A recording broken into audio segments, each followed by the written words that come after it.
ਜੋ ਸਤਿਗੁਰੂ ਪਾਤਸ਼ਾਹ ਦੀ ਕਿਰਪਾ ਦੇ ਨਾਲ ਆਪਣੀ ਇਤਿਹਾਸ ਦੀ ਚੱਲ ਰਹੀ ਹੈ ਵਿਚਾਰ। ਕਲਗੀਧਰ ਪਾਤਸ਼ਾਹ ਧੰਨ ਸ੍ਰੀ ਗੁਰੂ ਗੋਬਿੰਦ ਸਿੰਘ ਸਾਹਿਬ ਜੀ ਮਹਾਰਾਜ, ਜਿਨ੍ਹਾਂ ਨੇ ਇਹਨਾਂ ਦਿਨਾਂ ਦੇ ਅੰਦਰ ਆਪਾਂ ਸਾਰੇ ਜਾਣਦੇ ਹਾਂ ਕਿ ਅਨੰਦਪੁਰ ਦਾ ਕਿਲ੍ਹਾ ਛੱਡਿਆ, ਸਰਸਾ ਤੇ ਮਹਾਨ ਜੰਗ ਹੋਇਆ, ਪਰਿਵਾਰ ਦਾ ਵਿਛੋੜਾ ਪਿਆ, ਬੜੇ ਕਠਿਨਾਈ ਭਰੇ ਆ ਦਿਨ ਧੰਨ ਸ੍ਰੀ ਗੁਰੂ ਗੋਬਿੰਦ ਸਿੰਘ ਮਹਾਰਾਜ ਤੇ ਸਮੇਂ ਅਨੁਸਾਰ ਸਤਿਗੁਰੂ ਪਾਤਸ਼ਾਹ ਨੇ ਆਪਾਂ ਨੂੰ ਸਮਝਾਇਆ ਕਿ ਕਿਵੇਂ ਆਪਾਂ ਇਹ ਦੁੱਖਾਂ ਦੇ ਅੰਦਰ, ਜੇ ਇਹਨਾਂ ਦੁੱਖਾਂ ਤੋਂ ਉੱਪਰ ਉੱਠਣਾ ਚਾਹੁੰਦੇ ਹਾਂ ਤਾਂ ਕਿਹੜੀ ਸ਼ਕਤੀ ਦੀ ਸਾਨੂੰ ਲੋੜ ਹੈ, ਜਿਹੜੀ ਸਾਨੂੰ ਦੁੱਖ ਮਹਿਸੂਸ ਨਾ ਹੋਣ ਦੇਵੇ। ਉਹਨਾਂ ਨੇ ਐਸੀ ਲੀਲਾ ਕਰਕੇ ਆਪਾਂ ਨੂੰ ਵਿਖਾਈ, ਕਿਉਂਕਿ ਇੱਕ ਹਫ਼ਤੇ ਦੇ ਅੰਦਰ ਅੰਦਰ ਹੀ ਸਤਿਗੁਰੂ ਪਾਤਸ਼ਾਹ ਤੇ ਆਪਾਂ ਪੜ੍ਹਦੇ ਹਾਂ, ਜਿਸ ਤਰ੍ਹਾਂ ਆਪਾਂ ਕੱਲ੍ਹ ਵਿਚਾਰ ਕਰੀ ਕਿ 3 ਹਿੱਸਿਆਂ ਦੇ ਅੰਦਰ ਪਰਿਵਾਰ ਵੰਡਿਆ ਗਿਆ ਸਰਸਾ ਤੇ ਮਾਤਾ ਸਾਹਿਬ ਦੇਵ ਤੇ ਸੁੰਦਰ ਕੌਰ ਉਹ ਦਿੱਲੀ ਵੱਲੋਂ ਰਵਾਨਾ ਹੋ ਗਏ। ਵੱਡੇ ਸਾਹਿਬਜ਼ਾਦੇ ਕਲਗੀਧਰ ਪਾਤਸ਼ਾਹ ਗੁਰੂ ਗੋਬਿੰਦ ਸਿੰਘ ਸਾਹਿਬ ਜੀ ਮਹਾਰਾਜ ਤੇ 40-42 ਸਿੰਘ ਇਹ ਚਮਕੌਰ ਦੀ ਗੜੀ 'ਚ ਪਹੁੰਚੇ, ਜਿੱਥੇ ਬੜਾ ਭਿਆਨਕ ਜੰਗ ਹੋਇਆ। 10 ਲੱਖ ਦੀ ਫੌਜ ਦੇ ਘੇਰੇ ਦੇ ਵਿੱਚੋਂ ਉੱਥੇ ਵੱਡੇ ਸਾਹਿਬਜ਼ਾਦਿਆਂ ਨੇ ਸ਼ਹਾਦਤ ਦੇ ਜਾਮ ਕੀਤੇ ਤੇ ਸਤਿਗੁਰੂ ਪਾਤਸ਼ਾਹ 3 ਸਿੰਘਾਂ ਸਮੇਤ ਤੇ ਉਸ ਚਮਕੌਰ ਦੀ ਗੜੀ ਦੇ ਵਿੱਚੋਂ ਤਾੜੀ ਮਾਰ ਕੇ ਮਾਛੀਵਾੜੇ ਦੇ ਜੰਗਲਾਂ 'ਚ ਪਹੁੰਚੇ। ਅੱਜ ਆਪਾਂ ਵਿਚਾਰ ਕਰਨ ਦਾ ਯਤਨ ਕਰਦੇ ਹਾਂ। ਤੀਸਰਾ ਜੋ ਪੱਖ ਹੈ, ਮਾਤਾ ਗੁਜਰ ਕੌਰ ਜੀ ਅਤੇ ਛੋਟੇ ਸਾਹਿਬਜ਼ਾਦੇ, ਸਾਹਿਬਜ਼ਾਦਾ ਬਾਬਾ ਜ਼ੋਰਾਵਰ ਸਿੰਘ ਜੀ, ਸਾਹਿਬਜ਼ਾਦਾ ਬਾਬਾ ਫਤਿਹ ਸਿੰਘ ਜੀ, ਜਿਨ੍ਹਾਂ ਦੀ ਉਮਰ 6 ਤੋਂ 7 ਸਾਲ ਦੇ ਵਿਚਕਾਰ ਤੇ 8 ਤੋਂ 9 ਸਾਲ ਦੇ ਵਿਚਕਾਰ। ਇਹ ਜਦੋਂ ਉੱਥੇ ਵਿਛੋੜਾ ਸਰਸਾ ਤੇ ਪਿਆ ਤੇ ਇਹ ਉੱਥੋਂ ਗੰਗੂ ਜਿਹੜਾ ਰਸੋਈਆ ਰਿਹਾ ਕਲਗੀਧਰ ਪਾਤਸ਼ਾਹ ਦੇ ਪਰਿਵਾਰ ਦੇ ਅੰਦਰ, ਇਹਨਾਂ ਨੂੰ ਆਪਣੇ ਪਿੰਡ ਖੇੜੀ ਲੈ ਕੇ ਪਹੁੰਚਿਆ। ਇੱਥੇ ਇੱਕ ਬੜਾ ਇਤਿਹਾਸਕ ਦਾ ਗਹਿਰਾ ਪੱਖ ਹੈ, ਜਿਹੜਾ ਪਾਤਸ਼ਾਹ ਨੇ ਬੜਾ ਸਾਨੂੰ ਸਾਡੇ ਜੀਵਨ ਦੇ ਅੰਦਰ ਸਮਝਾਉਣ ਵਾਸਤੇ, ਜਿਸ ਤਰ੍ਹਾਂ ਗੁਰਬਾਣੀ ਦੇ ਅੰਦਰ ਆਪਾਂ ਪੜ੍ਹਦੇ ਹਾਂ ਕਿ ਜਦੋਂ ਕਿਸੇ ਇਨਸਾਨ ਦੇ ਅੰਦਰ ਲੋਭ ਦੀ ਲਹਿਰ ਪ੍ਰਬਲ ਹੋ ਜਾਂਦੀ ਹੈ, ਉਹਦੀ ਜਿਹੜੀ ਹਾਲਤ ਹੈ ਉਹ ਹਲਕੇ ਕੁੱਤੇ ਵਰਗੀ ਬਣ ਜਾਂਦੀ ਹੈ। ਲੋਭ ਲਹਿਰ ਹਲਕ ਸਮਾਨ ਹੈ। ਜਿਹਨੂੰ ਲੋਭ ਰੂਪੀ ਕੁੱਤੇ ਨੇ ਵੱਢਤਾ, ਉਹ ਹਲਕੇ ਕੁੱਤੇ ਵਰਗਾ ਇਨਸਾਨ ਹੋ ਜਾਂਦਾ। ਜਿਸ ਤਰ੍ਹਾਂ ਅੱਜ ਵੀ ਆਪਾਂ ਸੰਸਾਰ ਦੇ ਅੰਦਰ ਦੇਖ ਰਹੇ ਹਾਂ, ਜਿਹੜੇ ਇਨਸਾਨਾਂ ਦੇ ਉੱਪਰ ਲੋਭ ਦਾ ਇਹ ਕੁੱਤਾ ਬਾਹਲਾ ਭਾਰੂ ਆ, ਉਹ ਠੱਗੀ ਮਾਰਨ ਲੱਗੇ, ਨਾ ਭੈਣ ਨੂੰ, ਨਾ ਭਰਾ ਨੂੰ, ਨਾ ਦੋਸਤ ਨੂੰ, ਨਾ ਮਿੱਤਰ ਨੂੰ, ਕਿਸੇ ਨੂੰ ਨਹੀਂ ਬਖਸ਼ਣਗੇ। ਉਹ ਆ ਦੁਨਿਆਵੀ ਮਾਇਆ ਦੀ ਪਤਾ ਪ੍ਰਾਪਤੀ ਵਾਸਤੇ ਕਿਸੇ ਹੱਦ ਤੱਕ ਵੀ ਜਾ ਸਕਦੇ ਆ। ਇਸੇ ਤਰ੍ਹਾਂ ਹੁਣ ਜਿਸ ਤਰ੍ਹਾਂ ਗੁਰਬਾਣੀ 'ਚ ਆਪਾਂ ਨੂੰ ਪਾਤਸ਼ਾਹ ਨੇ ਸਮਝਾਇਆ, ਦ੍ਰਿਸ਼ਟਮਾਨ ਦੇ ਅੰਦਰ ਵੀ ਇਤਿਹਾਸ ਰਚ ਕੇ ਸਾਨੂੰ ਇਹ ਸਿੱਖਿਆ ਦਿੱਤੀ ਗਈ। ਔਰ ਐਸਾ ਨਹੀਂ ਸੀ ਕਿ ਮਾਤਾ ਗੁਜਰ ਕੌਰ ਨੂੰ ਇਹਨਾਂ ਗੱਲਾਂ ਦਾ ਪਤਾ ਨਹੀਂ ਸੀ ਕਿ ਅਸੀਂ ਗੰਗੂ ਦੇ ਨਾਲ ਜਾਣਾ, ਉੱਥੇ ਉਹਦੀ ਨੀਤੀ ਬੇਈਮਾਨ ਹੋਣੀ ਆ, ਸਾਡੇ ਕੋਲੇ ਮੋਹਰਾਂ ਵੇਖ ਕੇ ਉਹਨੇ ਸਾਨੂੰ ਫੜਾਉਣਾ ਹੈ। ਇਹਨਾਂ ਗੱਲਾਂ ਦਾ ਸਾਰਾ ਕੁਝ ਪਤਾ ਸੀ, ਪਰ ਪਤਾ ਹੋਣ ਦੇ ਬਾਵਜੂਦ ਵੀ ਸਾਨੂੰ ਇਹ ਸਿੱਖਿਆ ਦੇਣ ਦੀ ਖਾਤਰ ਇਤਿਹਾਸ ਰਚੇ ਗਏ। ਮਾਤਾ ਜੀ ਨੂੰ ਤੇ ਛੋਟੇ ਸਾਹਿਬਜ਼ਾਦਿਆਂ ਨੂੰ ਘਰੇ ਲੈ ਗਿਆ। ਮਨ ਦੇ ਅੰਦਰ ਲੋਭ ਦੀ ਲਹਿਰ ਭੜਕੀ, ਅੰਨਾ ਹੋ ਗਿਆ ਹਲਕੇ ਕੁੱਤੇ ਵਰਗਾ, ਤੇ ਉਹਦੇ ਮਨ ਦੇ ਅੰਦਰ ਵਿਚਾਰ ਬਣੀ ਕਿ ਕਿਉਂ ਨਾ ਇਹਨਾਂ ਕੋਲੇ ਬੜਾ ਇਹ ਧਨ ਪਦਾਰਥ ਹੈ, ਇਹ ਚੋਰੀ ਕੀਤਾ ਜਾਵੇ। ਚੋਰੀ ਕੀਤਾ ਗਿਆ। ਮਾਤਾ ਜੀ ਨੂੰ ਪਤਾ ਲੱਗ ਗਿਆ।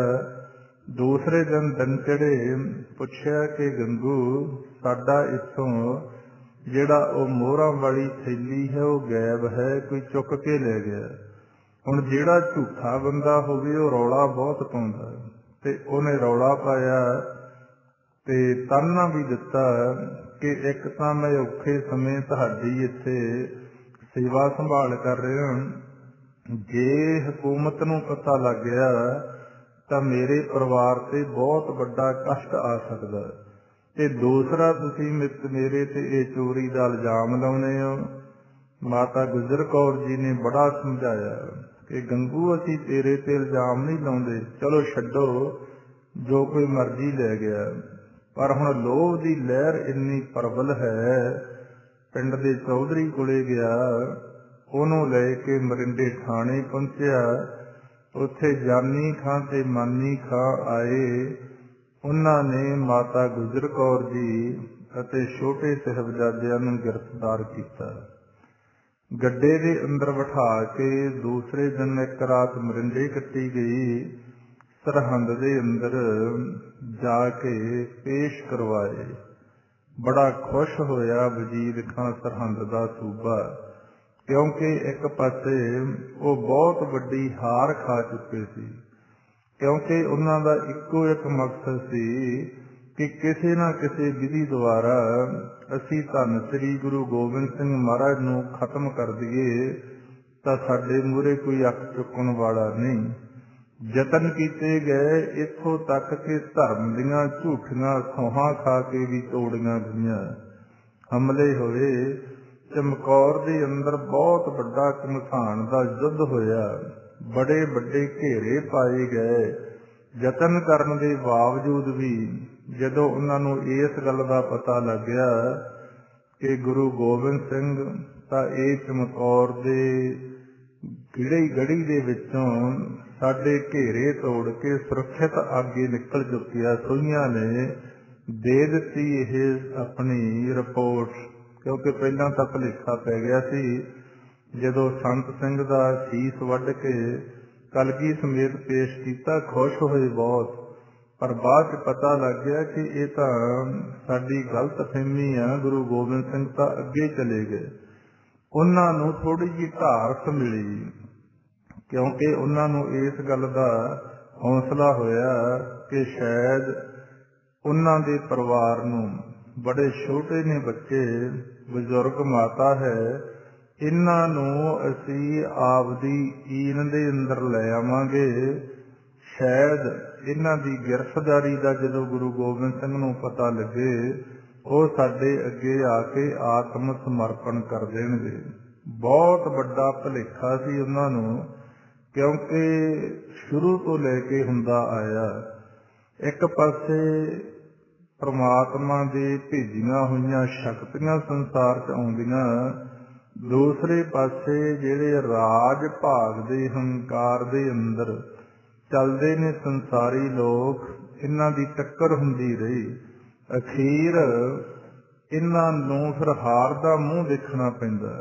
ਹੁਣ ਵਜ਼ੀਰ ਖਾਂ ਬੜਾ ਖੁਸ਼ ਹੋਇਆ ਕਿ ਇਹਨਾਂ ਦਾ ਸਾਡੇ ਕੋਲੇ ਬਹੁਤ ਵੱਡਾ ਇੱਕ ਹਥਿਆਰ ਵਜੋਂ ਇਹਨਾਂ ਨੂੰ ਵਰਤਾਂਗੇ, ਜਾਂ ਤਾਂ ਇਹ ਦੀਨ ਕਬੂਲ ਕਰਨਗੇ, ਹੋ ਸਕਦਾ ਗੁਰੂ ਗੋਬਿੰਦ ਸਿੰਘ ਇਹਨਾਂ ਦੇ ਮੋਹ 'ਚ ਵੱਜਿਆ ਹੋਇਆ ਸਾਡੇ ਅੱਗੇ ਆਤਮ ਸਮਰਪਣ ਕਰ ਦੇਵੇ।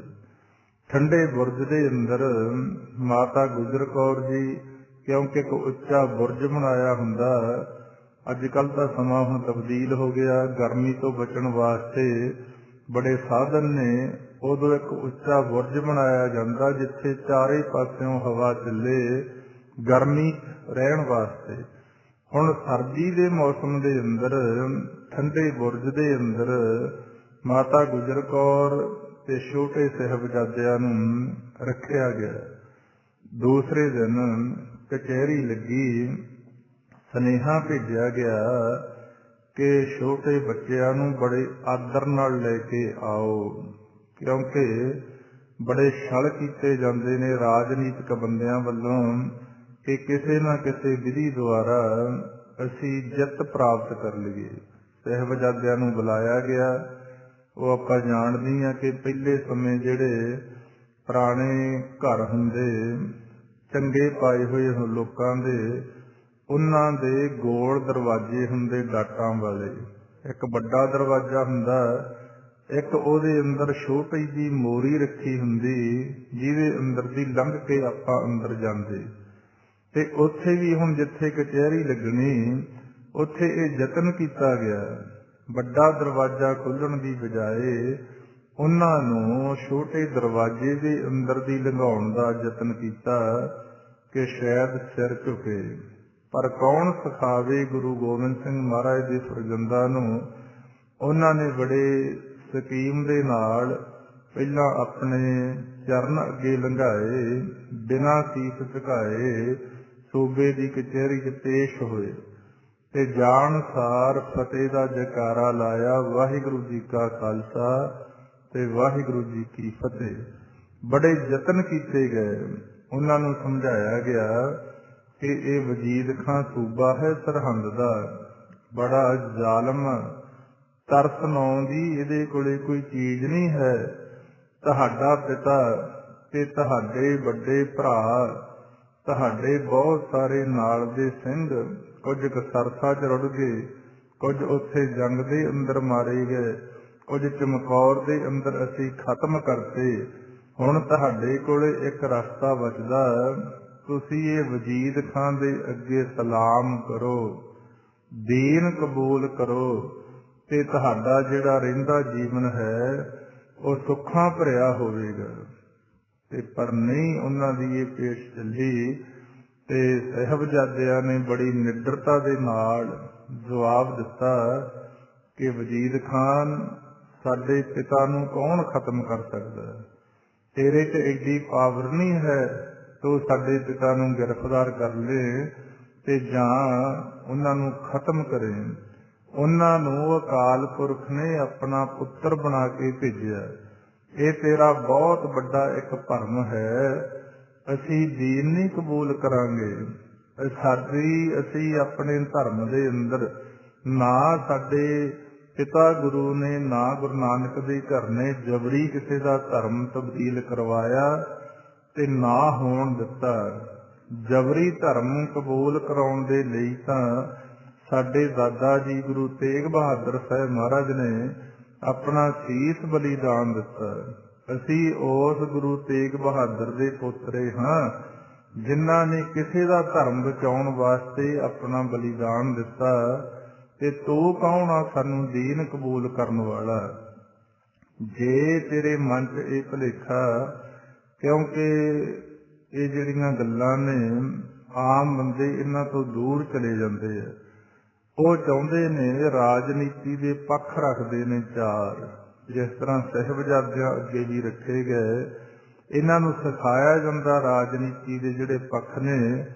ਪਹਿਲਾ ਪੱਖ ਹੈ ਕਿ ਜੇ ਤੁਸੀਂ ਕਿਸੇ ਨੂੰ ਆਪਣੇ ਧਰਮ ਦੇ ਅੰਦਰ ਤਬਦੀਲ ਕਰਨਾ, ਆਪਣੀ ਈਨ ਮਨਾਉਣੀ ਆ, ਤਾਂ ਉਹਨਾਂ ਕੋਲੇ ਆਪਣੇ ਧਰਮ ਦੀ ਬਹੁਤ ਸਾਰੀ ਵਡਿਆਈ ਕਰੋ ਤੇ ਉਹ ਤੁਹਾਡੇ ਧਰਮ ਦੀ ਵਡਿਆਈ ਸੁਣ ਕੇ ਤੁਹਾਡੇ ਧਰਮ ਨੂੰ ਕਬੂਲ ਕਰ ਲੈਣ। ਇਸਲਾਮ ਵਾਲਿਆਂ ਨੇ ਇਹ ਬਹੁਤ ਯਤਨ ਕੀਤੇ ਕਿ ਸਾਡਾ ਹੀ ਇੱਕ ਧਰਮ ਐਸਾ ਹੈ, ਮੁਹੰਮਦ ਸਾਹਿਬ ਨੇ, ਜੇ ਤੁਸੀਂ ਸਾਡੇ ਧਰਮ ਨੂੰ ਕਬੂਲ ਕਰਦੇ ਹੋ ਤਾਂ ਹੀ ਤੁਸੀਂ ਬਹਿਸ਼ਤਾਂ ਦੇ ਅੰਦਰ ਜਾਓਗੇ, ਹੋਰ ਕੋਈ ਰਸਤਾ ਨਹੀਂ। ਇਹ ਯਤਨ ਕੀਤਾ ਗਿਆ, ਸਾਹਿਬਜ਼ਾਦੇ ਨਾ ਮੰਨੇ। ਫਿਰ ਦੂਸਰਾ ਯਤਨ ਹੈ ਕਿ ਇਨਸਾਨ ਨੂੰ ਆ ਦੁਨਿਆਵੀ ਪਦਾਰਥਾਂ ਦਾ ਲਾਲਚ ਦਿੱਤਾ ਜਾਵੇ। ਇਹ ਵੀ ਕੀਤਾ ਗਿਆ। ਹੁਣ ਬੜੀ ਛੋਟੀ ਉਮਰ ਆ, ਉਹਨਾਂ ਨੂੰ ਕਿਹਾ ਗਿਆ ਕਿ ਬਹੁਤ ਸਾਰੇ ਪਿੰਡ ਤੁਹਾਡੇ ਨਾਮ ਕਰ ਦਿੱਤੇ ਜਾਣਗੇ, ਤੁਹਾਡੀ ਰਾਜਕੁਮਾਰਾਂ ਵਾਂਗੂ ਪਾਲਣਾ ਪੋਸ਼ਣਾ ਹੋਵੇਗੀ, ਦੁਨੀਆ ਦਾ ਹਰੇਕ ਸੁੱਖ ਤੁਹਾਨੂੰ ਮਿਲੇਗਾ। ਪਰ ਸਾਹਿਬਜ਼ਾਦਿਆਂ ਨੇ ਇੱਥੇ ਵੀ ਇਨਕਾਰੀ ਕਰ ਦਿੱਤੀ। ਤੀਸਰਾ ਪੱਖ ਫਿਰ ਰਾਜਨੀਤੀ ਵਾਲੇ ਇਹ ਵਰਤਦੇ ਆ ਕਿ ਜੇ ਕਿਸੇ ਇਨਸਾਨ ਨੂੰ ਤੁਸੀਂ ਆਪਣੇ ਈਨ ਦੇ ਅੰਦਰ ਲਿਆਉਣਾ ਤਾਂ ਉਹਨੂੰ ਆ ਕਾਮ ਆਦਿਕ ਦੀਆਂ ਲਹਿਰਾਂ 'ਚ ਡੁਬੋਵੋ। ਛੋਟੀ ਉਮਰ ਦੇ ਅੰਦਰ ਹੀ ਇਹ ਲਾਲਚ ਵੀ ਦਿੱਤੇ ਗਏ ਕਿ ਤੁਹਾਨੂੰ ਅੱਛੇ ਡੋਲੇ ਮਿਲ ਜਾਣਗੇ ਜਵਾਨ ਅਵਸਥਾ ਦੇ ਅੰਦਰ, ਤੇ ਇੱਥੋਂ ਵੀ ਇਨਕਾਰੀ ਕਰ ਦਿੱਤੀ ਗਈ। ਫੇਰ ਰਾਜਨੀਤੀ ਵਾਲੇ ਲਿਖਦੇ ਆ कि जे कोई ना मन्ने तां उन्हां नूं फिर मौत की सज़ा दित्ती जावे। सज़ा भी इहो जी दिओ जिन्हों देख के मौत भी कंब जे। ये 2-3 कचहरियां लगियां, जदों ना मन्ने फिर इत्थे पहुंच गया सूबा वजीद खान ते सज़ा दिओ इन्हां नूं। सज़ा भी कैसी, क्योंकि काजी लोग रखे हुंदे, जिवें अज आपां जज ने वकील ने ते ओह अदालत लगदी, उत्थे जरिया हुंदा, एक दूसरे दे पक्ष ले जांदे, आपो अपने वकील कीते जांदे ते फिर फैसला हुंदा जज दे हत्थ 'च।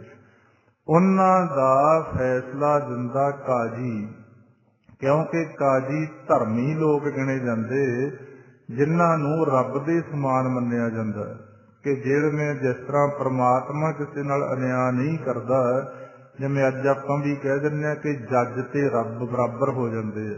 बराबर ही है जे जायज़ फैसले करन, पर हुण जदों नजायज़ फैसले हुंदे आ, जिहदे बारे पातशाह ने गुरु ग्रंथ साहिब की बाणी च आपां नूं समझाया कि कलयुग के समय के अंदर ऐसी खेड चलूगी, जिहड़े काजी लोकां ने फैसले करने हुंदे आ, वो भी गलत फैसले करनगे।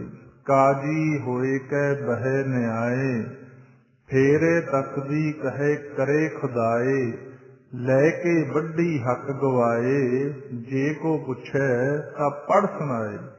कहंदे ये काजी लोग भी कलयुग के प्रभाव विच धन श्री गुरु नानक देव साहिब महाराज ते गुरु अंगद देव साहिब महाराज ने एक कलयुग के लक्षण दसे हुए आ गुरु ग्रंथ साहिब की बाणी कि ऐसे हो जाणगे, ये वड्डियां लै लै के गलत फैसले करया करनगे। जे कोई अगों इन्हां तो जवाब मंगेगा तां शरह की किताब पढ़ के सुना देणगे। राजा न्याओ करे हथ होए, कहे खुदाए ना माने कोए, मानस मूरत नानक नाम करनी कुत्ता दर फरमान। कहंदे राजे कलयुग दे इहो जे होणगे, ਇਹ जे इन्हां नूं कोई रिश्वतां देवेगा तां ਇਹ ठीक ਨਿਆਂ करनगे, ते जे कोई नहीं दिंदा तां ਇਹ गलत ਨਿਆਂ करनगे।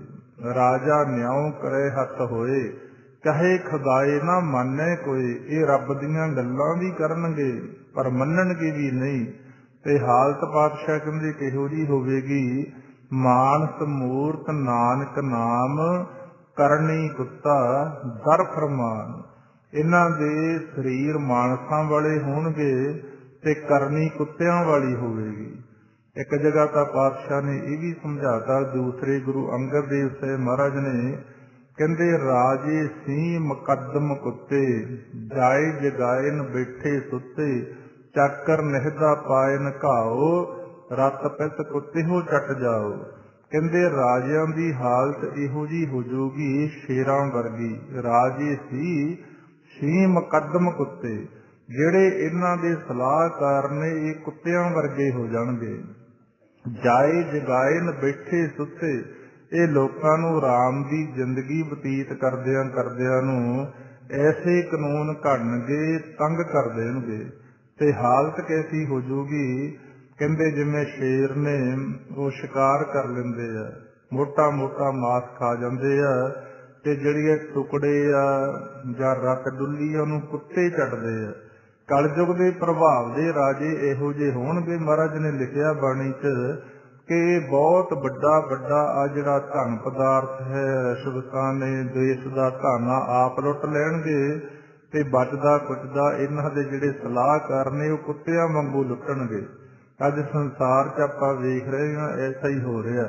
जिहदे हत्थ च राज भाग आ जांदा, ਉਹਦੇ तक ढिड ही नहीं भरदा दुनिया नूं लुट के। ते जिहड़े उन्हां दे थोड़े बहुत बचत है, छोटे ने सलाहकार, बाकी दे ਉਹ लुटदे आ। हुण सतगुरु पातशाह ने जो गुरबाणी दे अंदर दस्सिया, ऐसा ही होया। काजी ने फतवा दिता, बेशक उत्थे पहलां कहा भी गया कि अपना आ जिहड़ा शेर खां मलेरकोटले वाला होया, ਇਹਦੇ ਭਰਾ ਗੁਰੂ ਗੋਬਿੰਦ ਸਿੰਘ ਮਹਾਰਾਜ ਦੇ ਨਾਲ ਜੰਗਾਂ ਯੁੱਧਾਂ 'ਚ ਮਾਰੇ ਗਏ ਸੀ। ਉਹਨੂੰ ਕਿਹਾ ਗਿਆ ਕਿ ਤੇਰੇ ਕੋਲੇ ਹੁਣ ਸਮਾਂ ਹੈ, ਤੂੰ ਆਪਣੇ ਭਰਾਵਾਂ ਦਾ ਜੇ ਬਦਲਾ ਲੈਣਾ ਚਾਹੁੰਦਾ ਤਾਂ ਇਹ ਬੱਚਿਆਂ ਨੂੰ ਸਜ਼ਾ ਦੇ ਕੇ ਲੈ ਸਕਦਾ। ਉਹਨੇ ਧਰਮੀ ਇਨਸਾਨ ਸੀ, ਚੰਗਾ ਇਨਸਾਨ ਸੀ, ਜਵਾਬ ਦਿੱਤਾ ਕਿ ਮੇਰੇ 'ਚ ਜੇ ਹਿੰਮਤ ਹੋਊਗੀ ਮੈਂ ਇਹਨਾਂ ਦੇ ਪਿਤਾ ਦੇ ਨਾਲ ਜੰਗ ਯੁੱਧ ਕਰਕੇ ਤਾਂ ਬਦਲਾ ਲੈ ਸਕਦਾ। ਮੈਂ ਆ ਛੋਟੇ ਮਾਸੂਮ ਜਿਹੜੇ ਬੱਚੇ ਨੇ ਇਹਨਾਂ ਨਾਲ ਕੋਈ ਵੈਰ ਨਹੀਂ ਰੱਖ ਸਕਦਾ, ਕਿਉਂਕਿ ਅੱਛੇ ਇਨਸਾਨ ਦੀ ਹਰੇਕ ਧਰਮ 'ਚ ਹੁੰਦੇ।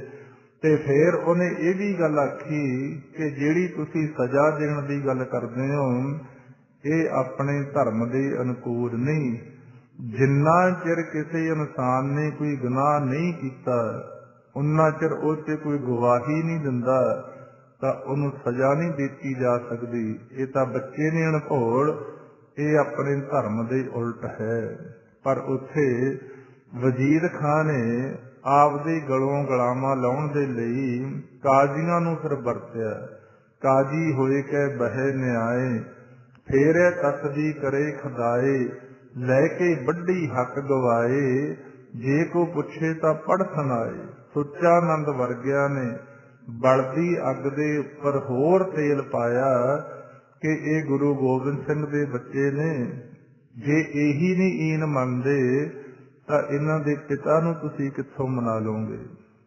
ਸਲਾਹਕਾਰ ਦਾ ਹੁੰਦਾ ਫਰਜ਼ ਸਹੀ ਸਲਾਹ ਦੇਣੀ, ਪਰ ਉਹਨਾਂ ਨੇ ਪ੍ਰਭਾਵ ਦੇ ਥੱਲੇ ਗਲਤ ਸਲਾਹ ਦਿੱਤੀ ਤੇ ਕਾਜ਼ੀ ਨੇ ਫਤਵਾ ਦਿੱਤਾ। ਮੌਤ ਵੀ ਕਿਹੋ ਜਿਹੀ ਦਿੱਤੀ ਗਈ ਕਿ ਜੇ ਇਹ ਨਹੀਂ ਈਨ ਮੰਨਦੇ ਤਾਂ ਇਹਨਾਂ ਨੂੰ ਜਿੰਦੇ ਨੀਹਾਂ ਦੇ ਅੰਦਰ ਚਿਣਿਆ ਜਾਵੇ। ਤੇ ਇਹ ਸਮਾਂ ਫਿਰ ਬਣਿਆ ਮਾਤਾ ਗੁਜਰ ਕੌਰ ਜੀ ਕੋਲੇ ਆਏ। ਜਿੱਦੇ ਸਮਾਂ ਨਿਯਤ ਕੀਤਾ ਗਿਆ ਤੇ ਉਹ ਕਚਹਿਰੀ ਦੇ ਅੰਦਰ ਸਾਹਿਬਜ਼ਾਦਿਆਂ ਨੂੰ ਨੀਹਾਂ ਦੇ ਅੰਦਰ ਚਿਣਨ ਦਾ ਆਏ, ਸੱਦ ਕੇ ਲੈ ਗਏ। ਬੜਾ ਸਮਝਾਇਆ, ਪਰ ਹੁਣ ਕੌਣ ਉਹਨਾਂ ਨੂੰ ਈਨ ਦੇ ਅੰਦਰ ਲਿਆ ਸਕਦਾ, ਕਿਉਂਕਿ ਇਹ ਜਿਹੜਾ ਪਰਮਾਤਮਾ ਦਾ ਖੇਲ ਹੈ ਜਿਹਦੇ ਬਾਰੇ ਸਾਨੂੰ ਹਰ ਰੋਜ਼ ਸਮਝਾਉਂਦੀ ਆ ਬਾਣੀ ਕਿ ਊਡੈ ਊੜ ਆਵੈ ਸੈ ਕੋਸਾਂ, ਤਿਸ ਪਾਛੇ ਬਚਰੇ ਸ਼ਰਿਆ, ਤਨ ਕਵਨ ਖਿਲਾਵੈ ਕਵਨ ਚੁਗਾਵੈ, ਮਨ ਮੈਂ ਸਿਮਰਨ ਕਰਿਆ। ਜਿੱਥੇ ਸਾਹਿਬਜ਼ਾਦੇ ਕਲਗੀਧਰ ਪਾਤਸ਼ਾਹ ਦੇ ਸੁਪੁੱਤਰ ਹਨ ਤੇ ਉੱਥੇ ਪਤਾ ਨਹੀਂ ਕਿੱਡੀਆਂ ਵੱਡੀਆਂ ਪ੍ਰਾਤਨ ਰੂਹਾਂ ਹੋਣਗੀਆਂ ਜੋ ਗੁਰੂ ਗੋਬਿੰਦ ਸਿੰਘ ਮਹਾਰਾਜ ਦੇ ਘਰੇ ਜਿਨ੍ਹਾਂ ਦਾ ਆਉਣਾ ਹੋਇਆ। ਤੇ ਬਚਪਨ ਤੋਂ ਲੈ ਕੇ ਮਾਤਾ ਗੁਜਰ ਕੌਰ ਦੀ ਸਿੱਖਿਆ ਤੇ ਦੂਸਰਾ ਧਿਆਨ ਦੁਆਰਾ ਰੱਖਿਆ ਕਰਨੀ। ਜੇ ਇੱਕ ਪੰਛੀ ਦੇ ਧਿਆਨ ਦੇ ਅੰਦਰ ਐਡੀ ਪਾਵਰ ਹੈ ਤਾਂ ਇਨਸਾਨ ਦੇ ਧਿਆਨ 'ਚ ਕਿੱਡੀ ਪਾਵਰ। ਉੱਥੇ ਮੋਤੀ ਮਹਿਰੇ ਨੇ ਦੁੱਧ ਵੀ ਪਿਲਾਇਆ ਠੰਡੇ ਬੁਰਜ ਦੇ ਅੰਦਰ, ਕਿਉਂਕਿ ਜਿਹੜਾ ਮੋਤੀ ਮਹਿਰਾ ਹੋਇਆ ਇਹ ਸਰਹੰਦ ਦੇ ਹੀ ਰਹਿਣ ਵਾਲਾ ਸੀ। ਤੇ ਇਹ ਤੇ ਦੀਵਾਨ ਟੋਡਰ ਮੱਲ ਜਦੋਂ ਸੰਗਤ ਆਨੰਦਪੁਰ ਸਾਹਿਬ ਨੂੰ ਜਾਂਦੀ ਤਾਂ ਸਰਹੰਦ ਉਹਨਾਂ ਦਾ ਪੜਾਅ ਹੁੰਦਾ, ਉੱਥੇ ਇਹ ਲੰਗਰ ਪਾਣੀ ਦੇ ਨਾਲ ਸੇਵਾ ਕਰਦੇ। ਤੇ ਮੋਤੀ ਰਾਮ ਮਹਿਰਾ ਇਹਦੀ ਡਿਊਟੀ ਸੀ, ਮੁਲਾਜ਼ਮ ਸੀ ਇਹ ਸੂਬੇ ਸਰਹੰਦ ਦਾ, ਕਿ ਜਿਹੜੇ ਹਿੰਦੂ ਕੈਦੀ ਨੇ ਉਹਨਾਂ ਦੇ ਲੰਗਰ ਦਾ ਇੰਚਾਰਜ ਸੀ ਮੋਤੀ ਰਾਮ ਮਹਿਰਾ। ਤੇ ਇਸੇ ਕਰਕੇ ਉਹਨੇ ਵਿਚਾਰੇ ਨੇ ਸੇਵਾ ਕੀਤੀ ਮਾਤਾ ਗੁਜਰ ਕੌਰ ਦੀ ਤੇ ਛੋਟੇ ਸਾਹਿਬਜ਼ਾਦਿਆਂ ਨੂੰ ਦੁੱਧ ਪਿਲਾਇਆ ਆਪਣੀ ਜਾਨ ਹਥੇਲੀ 'ਤੇ ਰੱਖ ਕੇ, ਆਪਣੀ ਨੌਕਰੀ ਦੀ ਪਰਵਾਹ ਨਾ ਕਰਦੇ ਹੋਏ, ਜਿਹਦਾ ਉਹਨੂੰ ਫਿਰ ਬਹੁਤ ਵੱਡੀ ਸਜ਼ਾ ਵੀ ਭੁਗਤਣੀ ਪਈ। ਸਮੇਂ ਤੋਂ ਬਾਅਦ ਜਦੋਂ ਪਤਾ ਲੱਗ ਗਿਆ ਕਿ ਬੁਰਜ ਦੇ ਅੰਦਰ ਮੋਤੀ ਰਾਮ ਮਹਿਰਾ ਛੋਟੇ ਸਾਹਿਬਜ਼ਾਦਿਆਂ ਨੂੰ ਤੇ ਮਾਤਾ ਗੁਜਰ ਕੌਰ ਨੂੰ ਦੁੱਧ ਪਿਆਉਂਦਾ ਰਿਹਾ ਤੇ ਉਹਦਾ ਸਾਰਾ ਪਰਿਵਾਰ ਘਲਾੜੀ ਦੇ ਅੰਦਰ ਪੀੜ ਦਿੱਤਾ ਗਿਆ ਸੀ ਮੋਤੀ ਰਾਮ ਮਹਿਰੇ ਦਾ। ਐਸੇ ਐਸੇ ਮਹਾਨ ਸਿੱਖ ਗੁਰੂ ਗੋਬਿੰਦ ਸਿੰਘ ਮਹਾਰਾਜ ਦੇ ਪਿਆਰ 'ਚ ਆ ਕੇ ਜਿਨ੍ਹਾਂ ਨੇ ਏਡੀਆਂ ਏਡੀਆਂ ਵੱਡੀਆਂ ਕੁਰਬਾਨੀਆਂ ਦਿੱਤੀਆਂ, ਸਾਰਾ ਪਰਿਵਾਰ ਘਲਾੜੀ ਦੇ ਅੰਦਰ ਪੀੜਿਆ ਗਿਆ ਮੋਤੀ ਰਾਮ ਮਹਿਰੇ ਹੋਣਾ ਦਾ। ਹੁਣ ਸਜ਼ਾ ਸੁਣਾ ਦਿੱਤੀ ਗਈ, ਸਾਹਿਬਜ਼ਾਦਿਆਂ ਨੂੰ ਨੀਹਾਂ ਦੇ ਅੰਦਰ ਚਿਣਨ ਦਾ ਸਿਲਸਿਲਾ ਸ਼ੁਰੂ ਹੋਇਆ। ਉਧਰ ਮਾਤਾ ਗੁਜਰ ਕੌਰ ਜੀ ਠੰਡੇ ਬੁਰਜ ਦੇ ਅੰਦਰ ਉਸ ਅਕਾਲ ਪੁਰਖ ਵਾਹਿਗੁਰੂ ਦੇ ਨਾਲ ਇੱਕਮਿਕ ਹੋ ਕੇ ਧਿਆਨ ਦੁਆਰਾ ਆਪਣੇ ਬੱਚਿਆਂ ਦੀ, ਪੋਤਰਿਆਂ ਦੀ ਸਹਾਇਤਾ ਕਰ ਰਹੇ ਹੈ। ਕੰਧ ਉਸਰਨੀ ਸ਼ੁਰੂ ਹੋਈ, ਯਤਨ ਕੀਤੇ ਗਏ। ਜਦੋਂ ਛਾਤੀਆਂ ਤੱਕ ਦੀ ਕੰਧ ਗਈ, ਉਦੋਂ ਵੀ ਕਿਹਾ ਗਿਆ ਕਿ ਅਜੇ ਵੀ ਤੁਹਾਡੇ ਕੋਲੇ ਸਮਾਂ ਹੈ, ਤੁਸੀਂ ਈਨ ਮੰਨ ਲਓ, ਤੁਹਾਡੀ ਜਾਨ ਬਖਸ਼ੀ ਜਾ ਸਕਦੀ ਹੈ। ਪਰ ਸਾਹਿਬਜ਼ਾਦਿਆਂ ਨੇ ਮੂੰਹ ਤੋੜਵਾਂ ਜਵਾਬ ਦਿੱਤਾ, ਕਿਉਂਕਿ ਇਹ ਸੂਬਾ ਹੈ ਜਿਹੜਾ ਵਜੀਦ ਖਾਨ, ਉਹ ਇਹ ਚਾਹੁੰਦਾ ਕਿ ਸ਼ਾਇਦ ਅਸੀਂ ਸਰੀਰਕ ਤੌਰ ਤੇ ਇਹਨਾਂ ਨੂੰ ਖਤਮ ਕਰਕੇ ਤੇ ਇਹਨਾਂ ਨੂੰ ਆਪਦੀ ਈਨ ਮਨਾ ਲਾਂਗੇ, ਮੌਤ ਦੇ ਭੈ ਤੋਂ ਡਰ ਜਾਣਗੇ। ਪਰ ਉਹ ਕਲਗੀਧਰ ਪਾਤਸ਼ਾਹ ਦੇ ਸਾਹਿਬਜ਼ਾਦੇ ਜਿਹੜੇ ਮੌਤ ਦੇ ਭੈ ਤੋਂ ਪਹਿਲਾਂ ਹੀ ਉੱਪਰ ਨੇ, ਉਹਨਾਂ ਨੂੰ ਕੌਣ ਡਰਾ ਸਕਦਾ। ਹੌਲੀ ਹੌਲੀ ਕੰਧ ਦੇ ਅੰਦਰ ਦੋਨੇ ਸਾਹਿਬਜ਼ਾਦਿਆਂ ਦੇ ਸਰੀਰ ਦਿਸਣੋਂ ਬੰਦ ਹੋਏ ਤੇ ਕੰਧ ਡਿੱਗੀ, ਤੜਫ ਰਹੇ ਆ। ਉੱਥੇ ਸਾਸਲ ਵੇਗ ਤੇ ਵਾਸਲ ਵੇਗ ਜਿਹੜੇ ਸਮਾਣੇ ਦੇ ਰਹਿਣ ਵਾਲੇ ਜਲਾਦ ਸੀ, ਕਿਉਂਕਿ ਸਮਾਣੇ ਦੇ ਅੰਦਰ ਬਹੁਤ ਜਲਾਦ ਪੈਦਾ ਹੋਏ ਆ, ਤੇ ਸਾਹਿਬ ਗੁਰੂ ਤੇਗ ਬਹਾਦਰ ਸਾਹਿਬ ਮਹਾਰਾਜ, ਉਹਨਾਂ ਤੇ ਵੀ ਉੱਥੇ ਦਾ ਜਲਾਦ ਹੀ ਸੀ ਜਿਹਨੇ ਭਾਣਾ ਵਰਤਾਇਆ। ਤੇ ਇੱਥੇ ਕਈ ਪੱਖ ਲੈ ਜਾਂਦਾ ਇਤਿਹਾਸ। ਕੋਈ ਕਹਿੰਦਾ ਸਾਹਿਬਜ਼ਾਦਿਆਂ ਦਾ ਆਪਣਾ ਇਹ ਗਲ ਵਾਲੀ ਜਿਹੜੀ ਨਾੜ ਆ ਉਹ ਕੱਟ ਦਿੱਤੀ ਗਈ, ਕਿਸੇ ਨੇ ਲਿਖਤਾ ਵੀ ਸੀਸ ਵੱਖ ਕਰ ਦਿੱਤੇ ਗਏ। ਪਰ ਜੋ ਅਸਲੀਅਤ ਹੈ ਉਹਨੂੰ ਸਮਝਣਾ ਬੜਾ ਜ਼ਰੂਰੀ। ਸਾਹਿਬਜ਼ਾਦਿਆਂ ਨੇ ਤਾਂ ਆਪਣੀ ਖੁਸ਼ੀ ਦੇ ਨਾਲ ਹੀ ਆਪਣੇ ਇਹ ਪੰਜ ਭੌਤਿਕ ਸਰੀਰ ਨੂੰ ਛੱਡ ਕੇ ਉਸ ਅਕਾਲ ਪੁਰਖ ਦੇ ਅੰਦਰ ਲੀਨ ਹੋ ਗਏ, ਕਿਉਂਕਿ ਇਹ ਰੂਹਾਨੀਅਤ ਦੀ ਇੱਕ ਸ਼ਕਤੀ ਆ। ਜਿਹੜੇ ਬੰਦੇ ਬਹੁਤ ਸਾਰਾ ਭਜਨ ਬੰਦਗੀ ਕਰ ਲੈਂਦੇ ਆ, ਇੰਨੀ ਕੁ ਕਲਾ ਵਾਹਿਗੁਰੂ ਉਹਨਾਂ ਨੂੰ ਬਖਸ਼ਿਸ਼ ਕਰ ਦਿੰਦਾ। ਜਦੋਂ ਉਹ ਮਰਜ਼ੀ ਆਪਣੇ ਇਹ ਸਰੀਰ ਨੂੰ ਤਿਆਗ ਦੇਣ, ਕਿਉਂਕਿ ਆਪਣੇ ਸਰੀਰ ਦੇ ਨਾਲ ਇੱਕ ਗੰਢ ਦਿੱਤੀ ਹੋਈ ਆ ਨਾਭੀ ਦੇ ਉੱਪਰ, ਜਦੋਂ ਖੁੱਲਦੀ ਆ ਉਦੋਂ ਆਪਾਂ ਸਰੀਰ ਨੂੰ ਛੱਡ ਜਾਣਾ ਹੁੰਦਾ। ਆਮ ਇਨਸਾਨਾਂ ਦੀ ਸਮਾਂ ਆਉਣ ਤੇ ਜਮਾਂ ਵੱਲੋਂ ਗੰਢ ਖੁੱਲੀ ਜਾਂਦੀ ਹੈ, ਜਿਹਨੂੰ ਆਪਾਂ ਪੜ੍ਹਦੇ ਹਾਂ, ਖੁੱਲੀ ਗੰਢ ਉੱਠੋ ਲਿਖਿਆ ਆਇਆ ਰਾਮ, ਛਿਜੇ ਦੇ ਖੁੱਲੀ ਇੱਕ ਗੰਢ। ਪਰ ਜਿਹੜੇ ਅਵਤਾਰੀ ਪੁਰਸ਼ ਨੇ, ਜਿਨ੍ਹਾਂ ਨੇ ਉਸ ਮਾਲਕ ਦੇ ਨਾਲ ਆਪਣੇ ਮਨ ਨੂੰ ਇੱਕਮਿਕ ਕਰ ਲਿਆ ਹੁੰਦਾ, ਉਹਨਾਂ ਕੋਲੇ ਇੰਨੀ ਕੁ ਵਾਹਿਗੁਰੂ ਦੀ ਸ਼ਕਤੀ ਦਿੱਤੀ ਹੁੰਦੀ ਆ, ਉਹ ਆਪਦੀ ਮਰਜ਼ੀ ਦੇ ਨਾਲ ਇਹ ਗੰਢ ਖੋਲ ਕੇ ਇਹ ਪੰਜ ਭੌਤਿਕ ਸਰੀਰ ਨੂੰ ਇਸ ਤਰ੍ਹਾਂ ਛੱਡ ਜਾਂਦੇ ਜਿਵੇਂ ਸੱਪ ਪੁੰਜ ਉਤਾਰ ਜਾਂਦਾ। ਸਾਹਿਬਜ਼ਾਦਿਆਂ ਨੇ ਆਪਣੀ ਇੱਛਾ ਅਨੁਸਾਰ ਇਹ ਆਪਣਾ ਪੰਜ ਭੌਤਿਕ ਸਰੀਰ ਤਿਆਗਤਾ, ਤੇ ਉਹ ਵਿਚਾਰੇ ਜਿਹੜੇ ਬਹੁਤ ਵੱਡੇ ਆਪਦੇ ਆਪ ਨੂੰ ਜ਼ਾਲਮ ਬਾਦਸ਼ਾਹ ਕਹਾਉਣ ਵਾਲੇ ਸੀ, ਤੇ ਉਹਨਾਂ ਨੂੰ ਹਾਰ ਦਾ ਮੂੰਹ ਦੇਖਣਾ ਪਿਆ।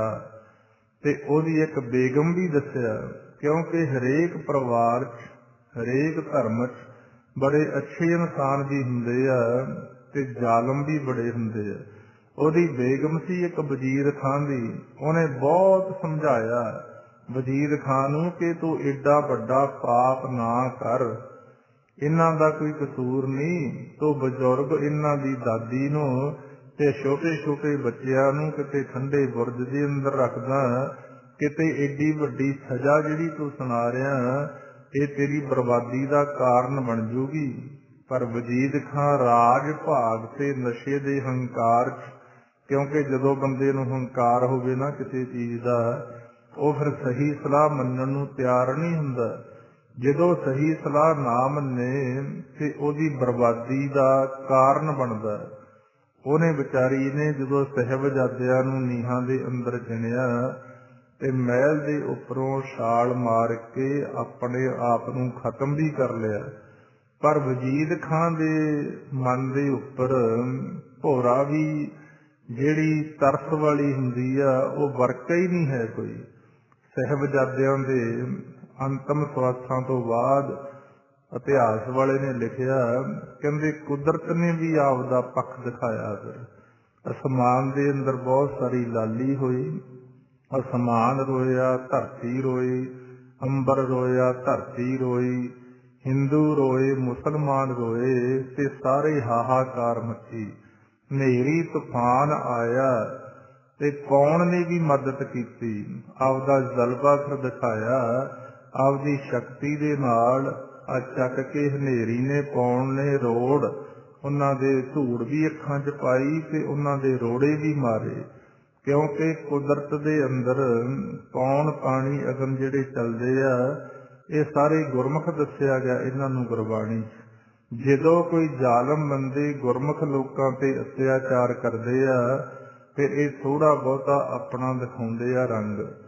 ਤੇ ਇਸ ਤਰ੍ਹਾਂ ਜਦੋਂ ਮਾਤਾ ਗੁਜਰ ਕੌਰ ਕੋਲੇ ਜਾ ਕੇ ਇੱਕ ਜਲਾਦ ਨੇ ਬੇਨਤੀ ਕੀਤੀ, ਜਦੋਂ ਨੀਹਾਂ 'ਚ ਚਿਣੇ ਜਾ ਰਹੇ ਸੀ ਸਾਹਿਬਜ਼ਾਦੇ, ਭੱਜਿਆ ਗਿਆ, ਉਹਨੇ ਬੇਨਤੀ ਕੀਤੀ, ਮਾਤਾ ਜੀ ਇੱਕ ਵਾਰ ਜੇ ਤੁਸੀਂ ਮਿਲਣਾ ਚਾਹੁੰਦੇ ਹੋ ਆਪਣੇ ਪੋਤਰਿਆਂ ਨੂੰ ਮਿਲ ਲਓ।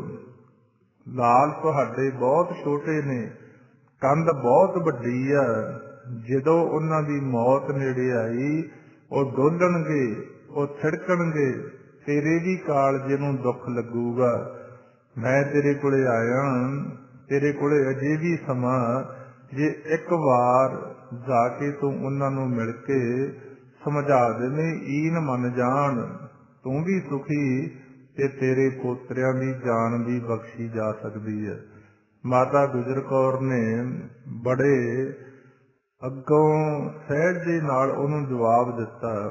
ਉਹ ਕਹਿੰਦੀ, ਧੰਨਵਾਦ ਤੇਰਾ ਮੈਨੂੰ ਚੰਗੀ ਸਲਾਹ ਦੇਣ ਵਾਸਤੇ, ਧੰਨਵਾਦ ਤੇਰਾ ਜਿਹੜਾ ਤੂੰ ਉੱਥੋਂ ਭੱਜ ਕੇ ਮੈਨੂੰ ਇਹ ਦੱਸਣ ਆਇਆ ਬਈ ਇੱਕ ਵਾਰ ਆਪਦੇ ਪੋਤਰਿਆਂ ਨੂੰ ਜਾ ਕੇ ਮਿਲ ਲੈ। ਸ਼ਾਇਦ ਪੁੱਤਰ ਜੀ ਤੈਨੂੰ ਇਸ ਗੱਲ ਦਾ ਪਤਾ ਨਹੀਂ ਹੈ ਕਿ ਮੇਰਾ ਨਾਂ ਹੀ ਗੁਜਰ ਕੌਰ ਕਿਉਂ ਰੱਖਿਆ ਗਿਆ।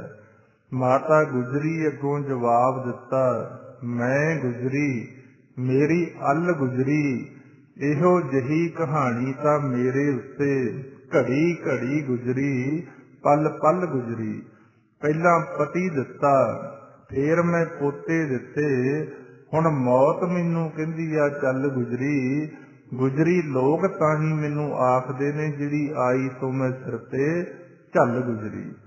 ਇਹ ਬੜੇ ਸਹਿਜ ਦੇ ਨਾਲ ਉਸ ਭੱਜੇ ਆਏ ਸਿਪਾਹੀ ਨੂੰ ਮਾਤਾ ਗੁਜਰ ਕੌਰ ਜੀ ਨੇ ਇਹ ਬਚਨ ਸੁਣਾ ਕੇ ਤੇ ਆਪਣਾ ਇਹ ਪੰਜ ਭੌਤਿਕ ਸਰੀਰ ਉਹਨਾਂ ਨੇ ਵੀ ਤਿਆਗ ਕੇ ਉਸ ਅਕਾਲ ਪੁਰਖ ਦੇ ਅੰਦਰ ਅਭੇਦ ਹੋਏ।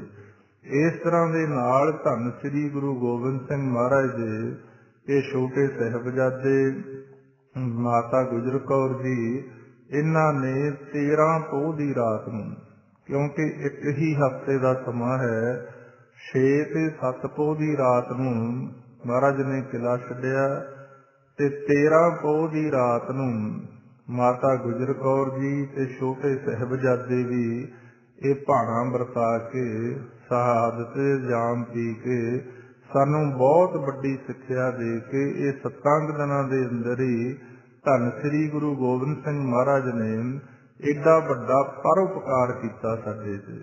ਇਸੇ ਕਰਕੇ ਯਾਰ ਅੱਲਾ ਖਾਂ ਜੋਗੀ ਜਿਹੜਾ ਹੋਇਆ ਤੇ ਉਹਨੇ ਬੜੇ ਅੱਛੇ ਸ਼ਬਦ ਲਿਖੇ ਆ ਗੁਰੂ ਗੋਬਿੰਦ ਸਿੰਘ ਮਹਾਰਾਜ ਤੇ, ਕਿਉਂਕਿ ਉਹਨੂੰ ਵੀ ਇਸਲਾਮ ਵਾਲਿਆਂ ਨੇ ਜਦੋਂ ਉਹਨੇ ਬਹੁਤ ਮਹਾਰਾਜ ਦੀ ਵਡਿਆਈ ਲਿਖੀ, ਜਿਹਦੇ ਆਪਾਂ ਸ਼ਬਦ ਪੜ੍ਹਦੇ ਹਾਂ, ਹਿੰਦ ਮੇਂ ਏਕ ਹੀ ਤੀਰਥ ਹੈ ਯਾਤਰਾ ਕੇ ਲੀਏ, ਜਹਾਂ ਬਾਪ ਨੇ ਬੇਟੇ ਕਟਵਾਏ ਖੁਦਾ ਕੇ ਲੀਏ।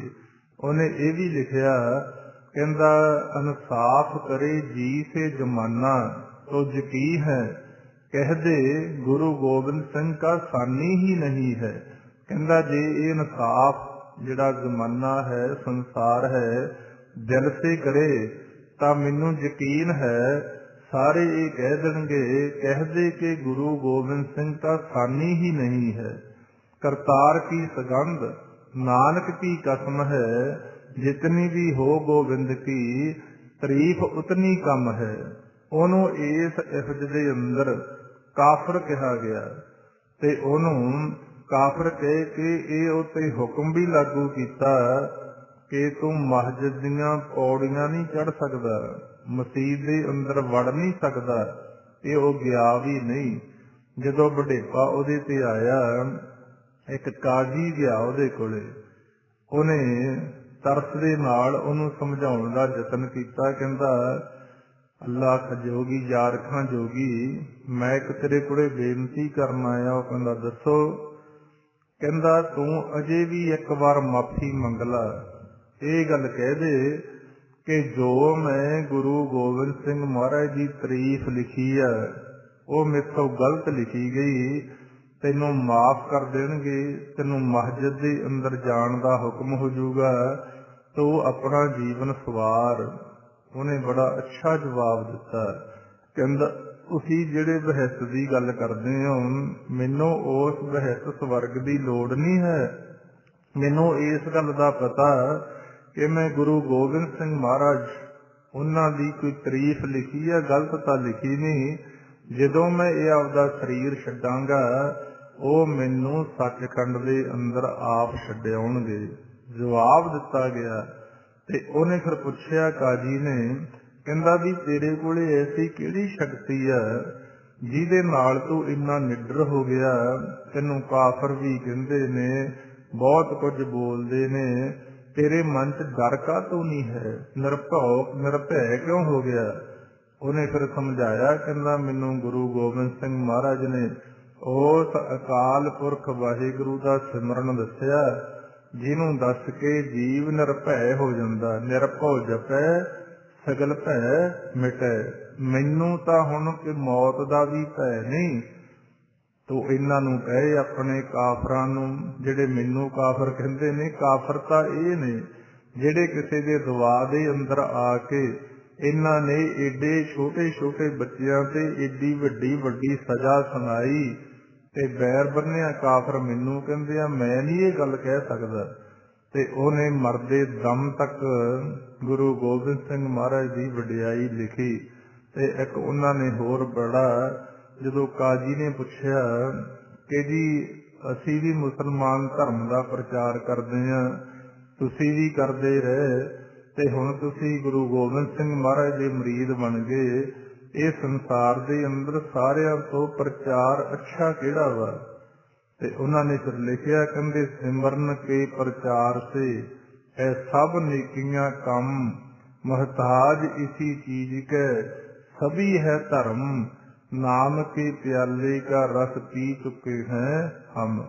ਕਹਿੰਦੇ ਉਸ ਅਕਾਲ ਪੁਰਖ ਵਾਹਿਗੁਰੂ ਦੇ ਸਿਮਰਨ ਦਾ ਜਿਹੜਾ ਪ੍ਰਚਾਰ ਹੈ, ਇਦੋਂ ਸਾਰੀਆਂ ਨੇਕੀਆਂ ਥੱਲੇ ਨੇ, ਕਿਉਂਕਿ ਸਾਰੇ ਧਰਮ ਇਸੀ ਚੀਜ਼ ਦੇ ਮਹਤਾਜ ਨੇ। ਇਹ ਕਰਦੇ ਕਰਦੇ ਨਾਮ ਕੇ ਪਿਆਲੇ ਕਾ ਰਸ ਪੀ ਚੁੱਕੇ ਹੈ ਹਮ। ਉਹ ਅੱਲਾ ਜ਼ਾਰ ਖਾਂ ਜੋਗੀ ਇਹ ਜਵਾਬ ਦਿੱਤਾ। ਕਹਿਣ ਤੋਂ ਭਾਵ ਕਲਗੀਧਰ ਪਾਤਸ਼ਾਹ ਦੇ ਨਾਲ ਜਿੱਥੇ ਬਹੁਤ ਸਾਰੇ ਲੋਕਾਂ ਨੇ ਬੈਰ ਬੰਨਿਆ ਮੁਸਲਮਾਨਾਂ ਨੇ, ਉੱਥੇ ਬਹੁਤ ਲੋਕਾਂ ਨੇ ਗੁਰੂ ਗੋਬਿੰਦ ਸਿੰਘ ਮਹਾਰਾਜ ਦੀ ਆਪਣੀ ਜਾਨ ਹੀਲ ਕੇ ਸੇਵਾ ਵੀ ਕੀਤੀ। ਜਿਸ ਤਰ੍ਹਾਂ ਗਨੀ ਨਬੀ ਖਾਂ ਦੀ ਆਪਾਂ ਗੱਲ ਕਰਦੇ ਹਾਂ, ਬੁੱਧੂ ਸ਼ਾਹ ਫਕੀਰ ਵਰਗੇ ਜਿਨ੍ਹਾਂ ਨੇ ਆਪਣੇ ਸਾਰੇ ਪਵਿੱਤਰ ਭੰਗਾਣੀ ਦੇ ਜੰਗ ਦੇ ਅੰਦਰ ਮਹਾਰਾਜ ਦੇ ਨਾਲ ਉੱਥੇ ਭੇਟ ਕੀਤੇ। ਤੇ ਅੱਲਾ ਯਾਰ ਖਾਂ ਜੋਗੀ ਵਰਗੇ, ਸ਼ੇਰ ਖਾਂ ਮੁਹੰਮਦ ਮਲੇਰਕੋਟਲੇ ਵਰਗੇ, ਰਾਏ ਕੱਲੇ ਵਰਗੇ, ਨਿਹੰਗ ਖਾਂ ਕੋਟਲੇ ਵਰਗੇ, ਕਿਉਂਕਿ ਉਹਨਾਂ ਦਾ ਕਿਸੇ ਧਰਮ ਨਾਲ ਕਿਸੇ ਮਜ਼ਹਬ ਨਾਲ ਵੈਰ ਨਹੀਂ ਸੀ। ਉਹਨਾਂ ਨੇ ਜ਼ੁਲਮ ਦੇ ਖਿਲਾਫ ਚਾਹੇ ਕੋਈ ਵੀ ਕਰਦਾ ਸੀ, ਉਹਦੀ ਖਾਤਰ ਆਪਾਂ ਨੂੰ ਇਹ ਸਾਰਾ ਆਪਣੇ ਜੀਵਨ ਦੇ ਅੰਦਰ ਖੇਡ ਖੇਡ ਕੇ ਕਲਗੀਧਰ ਪਾਤਸ਼ਾਹ ਨੇ ਬਹੁਤ ਵੱਡੀ ਸਿੱਖਿਆ ਦਿੱਤੀ। ਇਸ ਕਰਕੇ ਗੁਰੂ ਪਿਆਰੀ ਸਾਧ ਸੰਗਤ ਆਪਾਂ ਯਤਨ ਕਰਨਾ ਹੁੰਦਾ ਕਿ ਉਹਨਾਂ ਦੇ ਕੀਤੇ ਹੋਏ ਮਹਾਨ ਪਰ ਉਪਕਾਰਾਂ ਨੂੰ ਯਾਦ ਰੱਖੀਏ। ਉਹਨਾਂ ਨੇ ਸਾਰਾ ਕੁਝ ਵਾਰਨ ਤੋਂ ਬਾਅਦ ਇੱਕ ਬਚਨ ਬੋਲਿਆ ਕਿ ਪੰਥ ਬਸੇ ਮੈਂ ਉਜੜਾ ਮਨ ਚਾਓ ਘਨੇਰਾ, ਕਿ ਮੇਰੇ ਮਨ ਦੇ ਅੰਦਰ ਤਾਂ ਇਹੀ ਚਾਓ ਹੈ ਸਾਰਾ ਇਹ ਪੰਥ ਮੇਰਾ ਜਿਹੜਾ ਵਸੇ ਤੇ ਮੈਂ ਭਾਵੇਂ 1000 ਵਾਰੀ ਉਜੜਾ, ਮੇਰੇ ਮਨ ਦੇ ਅੰਦਰ ਘਨੇਰਾ ਚਾਓ ਹੈ। ਤੇ ਬਹੁਤ ਵੱਡੇ ਪਰਉਪਕਾਰ ਕਰਨ ਤੋਂ ਬਾਅਦ ਇੱਕ ਫਿਰ ਆਪਾਂ ਨੂੰ ਹੁਕਮ ਕੀਤਾ, ਜੇ ਸਾਡਾ ਵਾਕਈ ਗੁਰੂ ਗੋਬਿੰਦ ਸਿੰਘ ਮਹਾਰਾਜ ਦੇ ਨਾਲ ਪਿਆਰ ਹੈ, ਉਹਨਾਂ ਦੇ ਕੀਤੇ ਹੋਏ ਪਰਉਪਕਾਰਾਂ ਦਾ ਥੋੜਾ ਬਹੁਤ ਵੀ ਸਾਡੇ ਮਨ ਦੇ ਅੰਦਰ ਧਿਆਨ ਹੈ, ਤਾਂ ਉਹਨਾਂ ਦਾ ਇੱਕ ਬਚਨ ਸਾਨੂੰ ਫਿਰ ਮੰਨ ਲੈਣਾ ਚਾਹੀਦਾ, ਜਿਹੜਾ ਹੁਕਮ ਕੀਤਾ ਉਹਨਾਂ ਨੇ ਆਪਾਂ ਨੂੰ ਕਿ ਆਗਿਆ ਭਈ ਅਕਾਲ ਕੀ ਤਵੇ ਚਲਾਇਓ ਪੰਥ, ਸਭ ਸਿੱਖਣ ਕੋ ਹੁਕਮ ਹੈ ਗੁਰੂ ਮਾਨਿਓ ਗ੍ਰੰਥ। ਗੁਰੂ ਗ੍ਰੰਥ ਜੀ ਮਾਨਿਓ ਪ੍ਰਗਟ ਗੁਰਾਂ ਕੀ ਦੇਹ, ਜੋ ਪ੍ਰਭ ਕੋ ਮਿਲ ਬੋਚ ਹੈ ਖੋਜ ਸ਼ਬਦ ਮੈਂ ਲੇਹ। ਅਸੀਂ ਬਿਨਾਂ ਗੁਰੂ ਗ੍ਰੰਥ ਸਾਹਿਬ ਮਹਾਰਾਜ ਤੋਂ ਕਿਸੇ ਨੂੰ ਨਾ ਮੰਨੀਏ। ਜੋ ਵੀ ਅਸੀਂ ਸਿੱਖਿਆ ਲੈਣੀ ਆ ਉਹ ਗੁਰੂ ਗ੍ਰੰਥ ਸਾਹਿਬ ਦੀ ਬਾਣੀ ਅਨੁਸਾਰ ਲਈਏ। ਜੇ ਅਸੀਂ ਉਹਨਾਂ ਦਾ ਹੁਕਮ ਮੰਨਦੇ ਹਾਂ ਤਾਂ ਸਮਝ ਲਾਂਗੇ ਥੋੜ੍ਹਾ ਬਹੁਤ ਸਾਡੇ ਮਨ ਦੇ ਅੰਦਰ ਪਿਆਰ ਹੈ। ਜੇ ਨਹੀਂ ਮੰਨਦੇ ਤਾਂ ਫਿਰ ਅਕਿਰਤ ਕਣ ਕਹਿੰਦੇ ਆ। ਜਿਹੜਾ ਕਿਸੇ ਦੇ ਕੀਤੇ ਹੋਏ ਪਰਉਪਕਾਰ ਨੂੰ ਭੁੱਲ ਜੇ ਉਹਨੂੰ ਕਹਿੰਦੇ ਆ ਅਕਿਰਤ ਕਣ। ਤੇ ਧਰਤੀ ਤੇ ਸਾਰਿਆਂ ਤੋਂ ਵੱਡਾ ਭਾਰ ਅਕਿਰਤ ਕਣਾਂ ਦਾ ਮੰਨਿਆ ਗਿਆ। ਭਾਰੇ ਭੋਏ ਅਕਿਰਤ ਕਣ ਮੰਦੀ ਹੂੰ ਮੰਦੇ। ਇਸ ਕਰਕੇ ਆਪਾਂ ਖਿਆਲ ਰੱਖ ਕੇ ਆਪਣੇ ਜੀਵਨ ਚ ਚੱਲਣਾ। ਬੜੇ ਡਰਾਮੇ ਚੱਲਦੇ ਨੇ ਸੰਸਾਰ 'ਚ, ਬਹੁਤ ਕੁਝ ਹੋ ਰਿਹਾ, ਝੂਠ ਦੀਆਂ ਦੁਕਾਨਾਂ ਨੇ। ਬਚਣ ਦੀ ਲੋੜ ਆ। ਧੰਨ ਸ੍ਰੀ ਗੁਰੂ ਗ੍ਰੰਥ ਸਾਹਿਬ ਮਹਾਰਾਜ ਦੀ ਬਾਣੀ ਪੜ੍ਹੀਏ, ਸੁਣੀਏ, ਵਿਚਾਰੀਏ ਤੇ ਜੋ ਕਹਿੰਦੀ ਆ ਫਿਰ ਉਹ ਕਰੀਏ, ਜਿੱਥੇ ਸਾਨੂੰ ਸਾਰੇ ਸੁੱਖਾਂ ਦੀ ਪ੍ਰਾਪਤੀ ਦਿੱਤੀ ਗਈ ਹੈ। ਇਸ ਕਰਕੇ ਮਹਾਰਾਜ ਨੇ ਆਪਾਂ ਨੂੰ ਸਮਝਾਇਆ, ਸਿਮਰੋ ਸਿਮਰ ਸਿਮਰ ਸੁਖ ਪਾਵੋ, ਕਲ ਕਲੇਸ਼ ਤਨ ਮਾਹੇ ਮਟਾਵੋ। ਆਓ ਫਿਰ ਆਪਾਂ ਉਹਨਾਂ ਮਹਾਨ ਸਾਹਿਬਜ਼ਾਦਿਆਂ ਦੀ ਅਤੇ ਮਾਤਾ ਗੁਜਰ ਕੌਰ ਜੀ ਸਮੂਹ ਇਹਨਾਂ ਸਿੰਘਾਂ ਦੀ ਯਾਦ ਦੇ ਅੰਦਰ ਵਾਹਿਗੁਰੂ ਗੁਰਮੰਤਰ ਦਾ ਸਿਮਰਨ ਕਰਕੇ ਥੋੜ੍ਹਾ ਬਹੁਤ ਆਪਾਂ ਆਪਣਾ ਪਿਆਰ ਪ੍ਰਗਟ ਕਰੀਏ। ਹਾਂਜੀ, ਕਰੋ ਜੀ ਸ਼ੁਰੂ। ਵਾਹਿਗੁਰੂ ਵਾਹਿਗੁਰੂ